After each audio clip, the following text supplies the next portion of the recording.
Gonna make the profiles boom, boom, boom, boom, boom, boom. What they is, I'm gonna tell you exactly what the fuck it is today. Just calm down and sit down here so I can give you some knowledge. You're definitely not gonna get in here with college. What it is real life, real talk by a real one. What it isn't is fake stories, like stories written by a current whatever. You know, fake shit. You know what I mean? Where they lie. You know what I mean? I don't lie. Okay? Sometimes. But I always tell the truth, even when I lie. Right? So let's get straight to it. When I tell you guys, I got something to tell you guys today. It kind of came back to my memory. I got to chopping it up with the individual. I talk about him a lot on my channel because we actually had a good relationship. We actually were cool with each other, incarcerated in the youth authority. And that's Clumsy from Clanton 14th Street, right? Westside Clanton. I just chopped it up with him the other day. He's doing great in life, man. He has achieved what he wanted to achieve in life and continues to go down that path. Simon, it's always great, Holmes, when Avalta knew better, so he did better. Okay? He didn't even have to fucking go to college. Maybe he did. I don't know. We haven't really chopped it up that much. But he tapped in. He reached out to me and he was like, damn, bro, I remember all the good times, the bad times, Sasuke. And I wanted to tell his story about one Clantonero, one Vato de Clanton versus all the Southsiders. How they tried over and over again to drop this individual, this Vato Leva, but just couldn't do it. I guess he had these, right? So in a minutos, in a direct fashion, let's get straight into the story. Trip out. I remember even before we started conversating on Madison Hall, which was Madison was the compa that I was on at that time in Fred Sinellis. Up until that point, I'd had some conversations with Southsiders, but it was really kind of a very in the cuts. You had to do it on the unders, Homes. You couldn't just be out there and chopping it up like that. Vatos would trip, right? Their ranflas would trip. Their carros would trip. And then the homeboys would be like, damn, Homes, why you fucking with them? Fuck them cats, right? So it was kind of a taboo thing to do, but we did. You know, we had conversations for one reason or another. And, you know, I met a lot of Southsiders that were good homeboys. They were actually, we became good friends. We just couldn't put it out there like that because motherfuckers would trip, right? You know, you got to go with the agenda. You can't be a pretender, but on some undercover shit, you know what I mean? Hey, how do they call it? Low key, right? Low key, we were fucking chilling, doing our thing on gang gang. Anyway, so I remember when this individual got there, something wasn't right. Something wasn't right prior to him getting to the compa because he wasn't embraced like the rest of the Southsiders. Yet he wasn't ran up on like you would think. Like, okay, so if you're a leva, if you were a leva, you ain't got nothing coming. You ain't got no cantina. You ain't got no property. Motherfuckers taking it. You're walking around that motherfucker in flip-flops. Straight chancla status, right? Straight chanclas. You're fucking looking like a tirada. Your shirt's all ripped up. Skin-tight pants. You just had nothing coming. You were the bottom of the barrel. You was the guppy, right? Now, I don't remember for the life of me too many Leva Southsiders. Like, they did their shit way on the unders. If it was a Norteño that was Leva, we took all. So, get over here, right? We're peeling the shirt right off their back. We need all that. It wasn't a good look. But there was a lot of YA games being played. There was a lot of kiddie games being played. And that's just the way it was. Spence on la tira, you know? It'd be like that sometimes. But I don't remember and I don't recall too many Southsiders down south being Leva. But I'm sure they had theirs, right? I'm 100%. It's a fact. You know, there was vatos that were feed me raza. And there were vatos that were unfeed me. Them vatos were unfeed me. But I remember this vato from Clanton getting there. And there was a couple other individuals from Clanton in that institution, man. They had a lot of respect. Clanton being one of the older barrios from LA. And also just putting it down, a lot of people know that 18th Street is derived from Clanton. So there's a lot of fucking historia there. They got a deep history, a rich, deep history.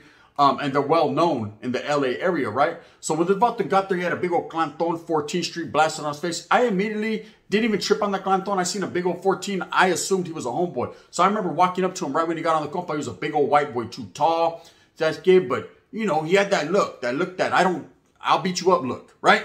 So I remember when he got there, I was like, hey, bro, where you from? He was like, Clanton, it's 14th Street. I was like, hold up. From San Jose or where you from, right? He was like, I'm from West LA.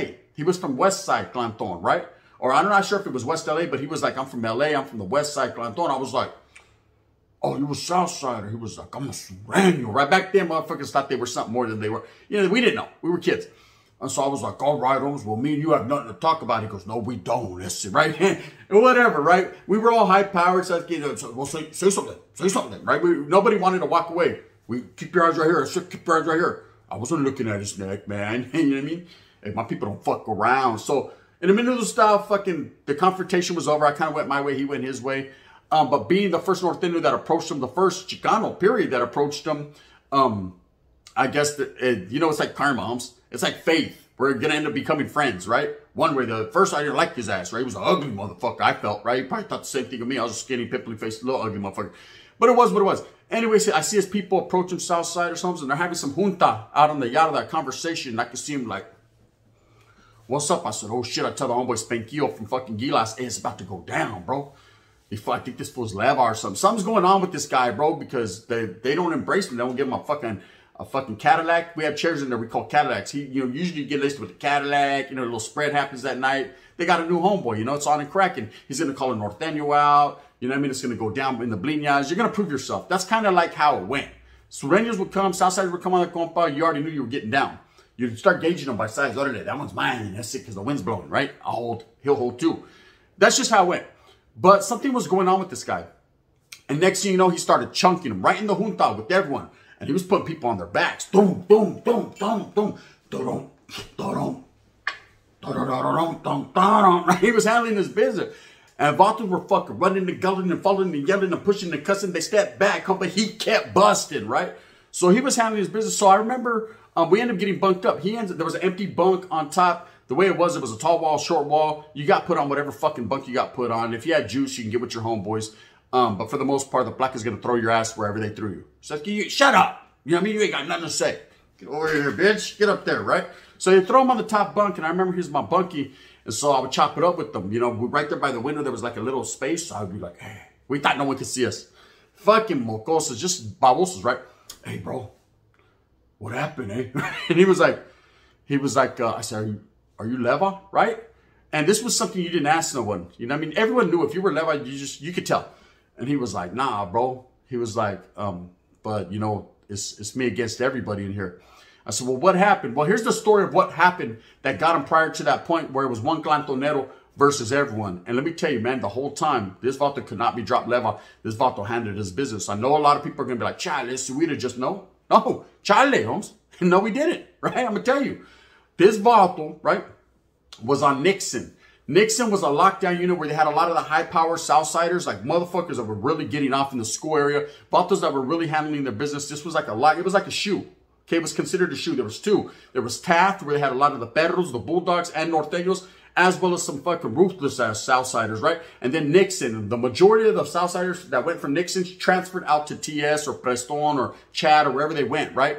Some of them hit the linea and it was on and cracking as soon as they hit. Man, those were our targets. We were their targets. We already knew what time it was. These guys were the ones that were going to come out and push the fucking hard line, the agenda. So he was over there. He found himself over there after getting off in a compa. And I guess they were in the day room homes doing some type of program. And some vato disrespected his neighborhood, a vato from 18, and he threw fucking milk and cookies in the vato's face. He would get cookies. A lot of vatos were doing this in Hawaii. You get your milk, open it, get the cookies, crush it up, eat it like a cereal, right? I guess he threw it in the vato's face and beat him up. Now doing that would make you Leva, right? Because you're not supposed to fucking make your people look bad in front of other races, other people. It's just not the get down, right? He could have handled his business, went in the cell or went in the bliñas and fucking chunked them. You know what I mean? Got off, caught that fade, but he decided to get off where he was mad at. And by disrespecting them, there's a lot of vatos from 18 there that felt some type of way. Now, Clanton and 18th Street are enemies. There was a lot of enemy guys there. Florencia, 18, Playboys, Clanton. That list. I don't know the fucking whole get down. All them vatos fight, right? You know what I mean? They all trip on each other. It's a Southside thing, yes. But they definitely, Clanton and 18 were some of the worst enemigas there were. And we knew this, and we would just watch the fight. So it was fun, right? Anyways, they were fucking tripping. And he threw the milk and cookies in the vato's face, right? So the vatos tried to deem him Leva, homes, but he was such a big boy and had hands, they couldn't. Every time they'd come up to try to drop him Leva, he'd knock him out, right? Or he'd beat him up. So it was a constant thing every compa he went. So when he ended up on my compa, I guess that followed him. It's going to follow you everywhere you go, man. Motherfuckers are going to trip, bro. And it followed him. And he was holding it down for Clanton. And I think that's why we became such good camaradas, such good friends, homes. That was kind of like my Titan there. That was my boy, right? And the reason why, for being a Southside, chupao, it's chupao. Or it was the 14th. I'm going to keep it real. Because the wind was blowing, right? I looked at him like a homeboy. But he was fucking fools up, bro. That's a fact. That's a fact. And he's one of the only guys I could say that I seen personally that could not be dropped Leva. I mean, they tried. They tried plenty of time. Vatos would come on like, hey, where's that vato from Clanton? I'm trying to see him. Boom. You still trying to see me? No, I ain't trying to see him no more, right? He just had that type of, it wasn't that he wasn't down for his people. He still was a Southsider. He still claimed the Sud. He still was Clanton. I mean, he carried himself, Holmes, presentable, fucking pants creased up, high shirt. He just was on the outside looking in, but not being leva. I don't know if any Southsiders can concur this shit or they ever seen anything like this, because this is something I seen actual and factual, right? So anyways, he reached out to me and I chopped it up with him the other day. We started catching up. I'm like, whatever happened, bro? He was like, yeah, bro. He's like, so what happened there was I ended up fucking shipping from there to Chad. Mad Chad, the white elephant, right? Where it was on and cracking. That's in Northern California, Stockton, California, man. It fucking goes down. Chad is still open. It's still open. But back then in the 90s, it was gladiator school. You know, nobody wanted to go to Chad and nobody wanted to go to TS. Norteños were getting shipped to TS. They were going straight to the rock, right? Which is the oil. Southsiders were actually coming to Chad, but it was a lockdown situation. It was like Tracy prison in that motherfucker. Every time Vatos came out, they got off. Mandatory. There was no program. I don't know how it is now. I see about this programming and fights. I seen some fights on the fucking, on YouTube, right? It was never like that. It was fucking on site, bro. You see a Vato, you catch a Vato slipping, orderly, rip that farmer's head off. Vatos were getting, get him, money, get him, right? Vatos were getting each other on pow, bro. The Bloods was involved, the Crips, the White. Everybody fought everybody. It was all out war. That's just what it was, okay? So he ends up going there. So I'm like, damn, man, how was it? Right? He said, it was ugly. I said, what'd you do? He said, I'm a repeat offender. I said, what you mean a repeat offender? He said, I repeated that shit. I threw some cookies and milk in another Vatos fast. I said, you're too much, bro. He said, seriously, right? Vatos were tripping on his jaqueta. Look at your fucking, your namesake, Holmes. Everything you got to understand about why you earn your name, Holmes. It follows you. I remember when I got to Preston from Nellis, the homeboy Bubba from San Ho was like, hey, Holmes, what do they call you? I said, Skinner, Holmes. What's up, man? Dead End Merced, this and that, boop, whoop, north, right? He was like, oh, bro, you was in Nellis. I heard, bro, you was putting in work, man. You was doing the thing. Orderly canal. You know, I'm going to look at the other homeboy. I get the homeboy hug. Look at the other homeboy like, why they want to play a hate on me? Right? I was doing my thing, right? It was all love because your name and the work that you put in follows you. If you're a leva, they're going to find out. It's like, it's fucking hugging toilet bowls. Nah, no mames, way. You were licking the wall. You know what I mean? You're a J-Cat. So they're going to know. So anyways, trip out. The fucking homeboy gets sent up there from Clanton, and it's the same old love song, man. He does the repeat offense, right? Says, yeah, he's a habitual offender. Throws the fucking milk in another Vato's face, gets off. Only it's different in Chad. It's different. Over there, they're going to fuck you up. Right? They're a little bit, you got 18-year-olds, 19-year-olds, 20-year-olds. They're going to choke you out. Okay, they're going to do bad. They're going to put things in you, steel, metal, battery packs, things of that nature. They just wasn't playing, okay? So somewhere along the line, man, he doesn't get dropped level, but he gets casted out. And he's having to constantly fight and constantly go through the motions. And he ends up picking up a case. To what degree of case, I'm not going to speak on it because he did some bad things to somebody, right? And so he ends up picking up a case and ends up shipping out, you know, to Tracy Prison. From Tracy Prison, he goes to Soledad. He does time in Soledad. Eventually, you know, he ends up getting out. And that's the great thing about the story. The great thing about the story is he gets out and as a grown man never goes back. 22 years later, he's out of prison. He's not doing his thing. And me and him could sit down as grown men now and reminisce and tell the stories and kind of catch up where our lives went. But I will say right here, first and foremost, man, and no disrespect to Clanton, no disrespect to any of the Southsiders over there, this Vato Holmes was representamos in a real way for the motherfucking water from which he's from. He handled his business, bro. Like I said, I think it was more so Vatos were scared of him, Holmes, and he had hands. So that combined with that, Vatos just could not drop him. They tried. You know, he was leva without being told leva. If they called him leva, he'd beat him up. So he kind of got left alone, Holmes. He was able to walk around the compa, do his thing. He would chop it up with Norteños, with Africanos. Like, Vatos would be over there like, you know what I mean? He had a big old Clanton. I remember he was down, but at the same time, Vatos were tripping. They didn't have the manpower to do something to him, you know? It's a fact. I remember every Vato from 18th Street that came on the compa, he would do bad things to him. A couple times, man, there was a Vato named Grumpy from 18. He came over, he was fucking swinging. What did I say? Going like this. Right? He was getting his swing on, and it was a good fight. It's because Clumsy was tall, and Clumsy was like, this motherfucker just tiger. And got with this program. But I remember that was a good fight watching it. And I was like, damn, pobrecito Clumsy. Now I think back and I'm like, damn, I'm a Norteño. But at least I had homeboys to back my play, man. And I know I went through a lot of shit. But imagine someone, man, that's on their own. That's outcasted. That's still banging. That's still representing. You got to give him his respect, Holmes. You definitely got to give him respect. Now, he was a J cat, just like me. We was catting out. We at late night, we're smoking michas together and shit. Orale, Baba. You remember Baba Vanessa? Shh. I won't tell no one, right? We were all kicking back. Comes me and a couple Southsider, Three's Company. Orale. And I was Jack Tripper. I said, who was John and who was Chrissy? I can't call it. Orale, Clumsy, you were Chrissy. We were all smoking frowns and chilling and just relaxing. But at the same time, Holmes, at the end of the day, we were young kids. None of that matters. But I do have to pay homage and give respect to the Vato because he's one of the only people that I've seen hold it down and they just could not drop him level. You know, everywhere he went, he was beating people up.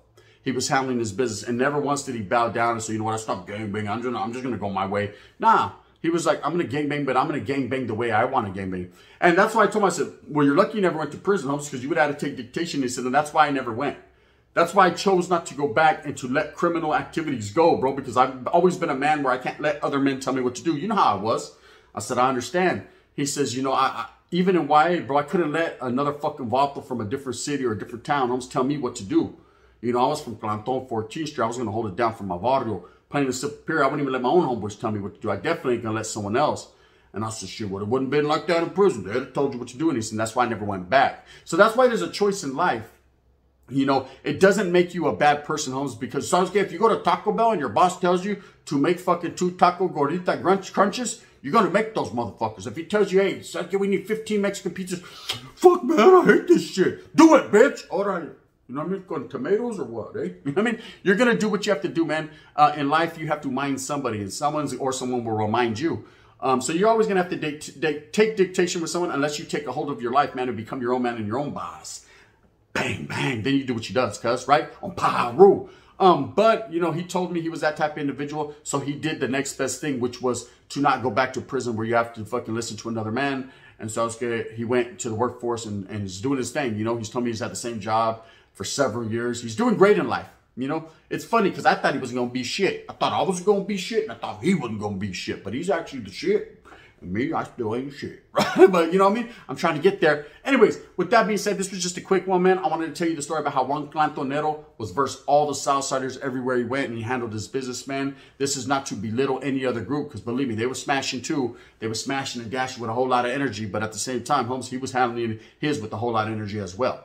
It'd be like that sometimes. Just a little wise story. Just a story. Happy Father's Day to all the real ones out there. Happy Father's Day to the mothers that are having to play that father role. Happy Father's Day to the people that are trying to be in their children's life, but their fucking punk-ass baby mama just won't let them.